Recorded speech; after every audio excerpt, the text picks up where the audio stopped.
আসসালামু আলাইকুম প্রিয় দর্শক, আশা করছি আল্লাহর রহমতে আপনারা সকলেই অনেক বেশি ভালো আছেন।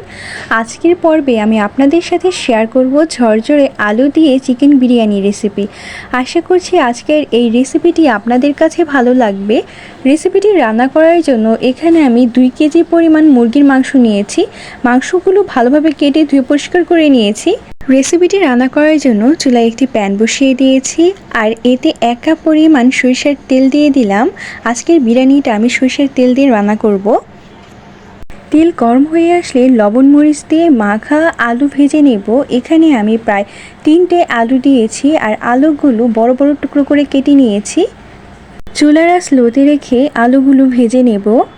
প্রায় 4 থেকে 5 মিনিটের মতো সময় নিয়ে আলুগুলো ভেজে নেব। আলু ভাজা হয়ে এসেছে, এই পর্যায়ে আলুগুলো উঠিয়ে নেব।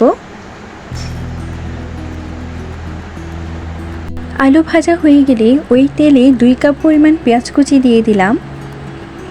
নেড়ে চেড়ে পেঁয়াজ হালকা ভেজে নেব।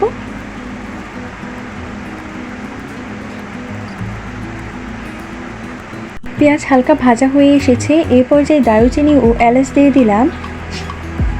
10 সেকেন্ডের মতো এলাচ দারচিনিটা ভেজে নেব। ভাজা হয়ে আসলে এই পর্যায়ে 2টা তেজপাতা দিয়ে দিলাম। তেজপাতাটাও পেঁয়াজের সাথে ভেজে নেব।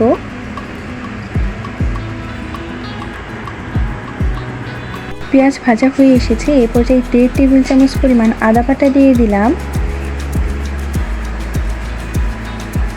1.5 টেবিল চামচ পরিমাণ রসুন বাটা দিয়ে দিলাম। 1 চা চামচ পরিমাণ জিরা গুঁড়া দিয়ে দিলাম। 2 চা চামচ পরিমাণ ধনিয়া গুঁড়া দিয়ে দিলাম। স্বাদ মতো লবণ দিয়ে দিলাম। 2 টেবিল চামচ পরিমাণ মরিচের গুঁড়া দিয়ে দিলাম। ঝাল যে যেমন পছন্দ করেন সেই অনুযায়ী দিয়ে নেবেন। সবগুলো উপকরণ দেওয়া হয়ে গেলে ভালোভাবে নেড়ে চেড়ে মশলাটা ভালোভাবে তেলের সাথে কষিয়ে নেব। প্রায় 3 থেকে 4 মিনিটের মতো মশলাটা কষিয়ে নেব। মশলা কষানো হয়ে গিয়েছে, এ পর্যায়ে ধুয়ে রাখা মুরগির মাংসগুলো দিয়ে দিলাম। ভালোভাবে নেড়ে চেড়ে মশলার সাথে মুরগির মাংসগুলো মিশিয়ে নিতে হবে। মশলার সাথে মুরগির মাংস মেশানো হয়ে গেলে চুলার আঁচ মিডিয়ামে রেখে ঢাকনা দিয়ে ঢেকে 5 মিনিটের মতো মুরগির মাংসটা কষিয়ে নেব।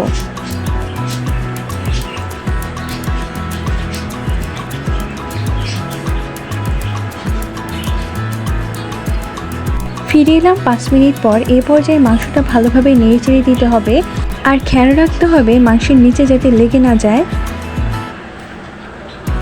মাংস না দেওয়া হয়ে গিয়েছে, এ পর্যায়ে 1 কাপ পরিমাণ টক দই দিয়ে দিলাম।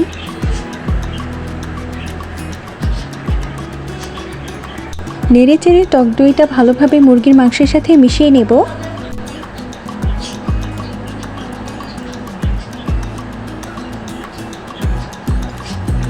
টক দই ভালোভাবে মেশানো হয়ে গিয়েছে, এ পর্যায়ে দিয়ে দিলাম 1 প্যাকেট পরিমাণ বিরিয়ানি মশলা। বিরিয়ানি মশলা দেওয়া হয়ে গেলে নেড়ে চেড়ে ভালোভাবে মাংসের সাথে মশলাটা মিশিয়ে নিতে হবে।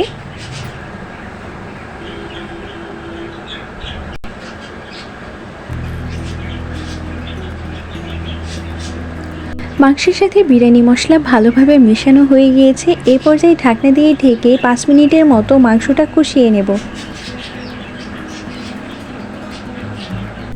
ফিরে এলাম 5 মিনিট পর। এ পর্যায়ে মাংসটা ভালোভাবে নেড়ে চেড়ে দিতে হবে। মাংস নাড়া দেওয়া হয়ে গেলে ভেজে রাখা আলুগুলো দিয়ে দিলাম। নেড়ে চেড়ে আলুগুলো মুরগির মাংসের সাথে ভালোভাবে মিশিয়ে নেব। মেশানো হয়ে গেলে ঢাকনা দিয়ে ঢেকে আরও 3 থেকে 4 মিনিটের মতো রান্না করে নেব।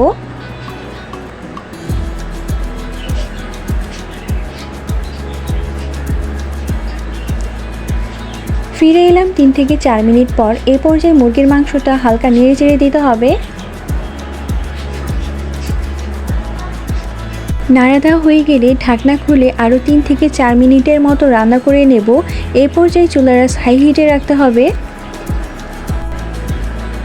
মাংস প্রায় রান্না হয়ে এসেছে, ঝোল কমে এসেছে, একদম ভাজা ভাজা হয়ে এসেছে। এই পর্যায়ে মাংসটা হালকা নেড়ে চেড়ে দেব। মাংস নাড়া দেওয়া হয়ে গিয়েছে, এ পর্যায়ে ধুয়ে রাখা 1 কেজি পরিমাণ পোলাওয়ের চাল দিয়ে দিলাম। চালটা ধুয়ে পানি ঝরিয়ে নিতে হবে। পোলাওয়ের চাল দেওয়া হয়ে গেলে মুরগির মাংস ও পোলাওয়ের চাল খুব ভালোভাবে নাড়াচাড়া করে মিক্স করে নেব।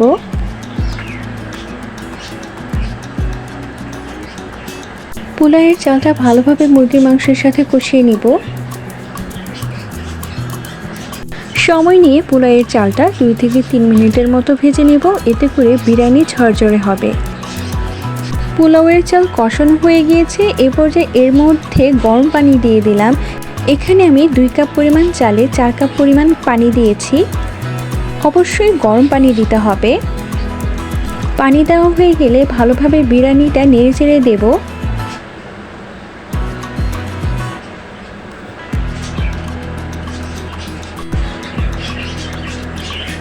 বিরিয়ানি নাড়া দেওয়া হয়ে গিয়েছে, এ পর্যায়ে 4 থেকে 5টা কাঁচামরিচ দিয়ে দিলাম। কাঁচামরিচ দেওয়া হয়ে গেলে চুলার আঁচ হাই হিটে রেখে ঢাকনা দিয়ে ঢেকে রান্না করে নেব 5 মিনিটের মতো।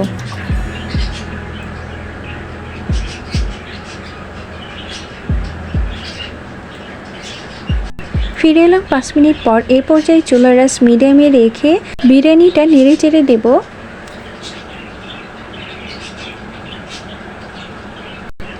বিরিয়ানি ভালোভাবে নেড়ে চেড়ে দেব, যাতে সম্পূর্ণ বিরিয়ানিটা ভালোভাবে মিশে যায়।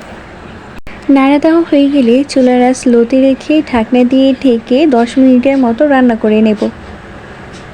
ফিরে এলাম 10 মিনিট পর। বিরিয়ানি প্রায় হয়ে এসেছে। এ পর্যায়ে 2 চা চামচ পরিমাণ ঘি দিয়ে দিলাম। ঘি দেওয়া হয়ে গেলে বিরিয়ানিটা ভালোভাবে নেড়ে চেড়ে দেব। নাড়া দেওয়া হয়ে গিয়েছে, এ পর্যায়ে বিরিয়ানিটা নামিয়ে নেব। দেখতেই পাচ্ছেন বিরিয়ানিটা একদম ঝরঝরে হয়েছে। আশা করছি আজকের রেসিপিটি আপনাদের কাছে ভালো লেগেছে। আপনাদের দেখার সুবিধার্থে আমি বিরিয়ানিটা পরিবেশন করে দেখাচ্ছি। দেখতেই পাচ্ছেন বিরিয়ানিটা কতটা পারফেক্ট হয়েছে। আজকের রেসিপিটি আপনাদের কাছে কেমন লেগেছে তা কিন্তু অবশ্যই কমেন্টে জানাতে ভুলবেন না। যদি ভালো লেগে থাকে তাহলে চ্যানেলটি সাবস্ক্রাইব করে লাইক, কমেন্ট, শেয়ার করতে ভুলবেন না। এরকম সহজ ও মজাদার রেসিপি পেতে হলে গ্রামীণ কিচেন উইথ আঁখি চ্যানেলের সাথেই থাকুন। বাসায় রেসিপিটি ট্রাই করে কমেন্টে জানাতে ভুলবেন না। ধন্যবাদ।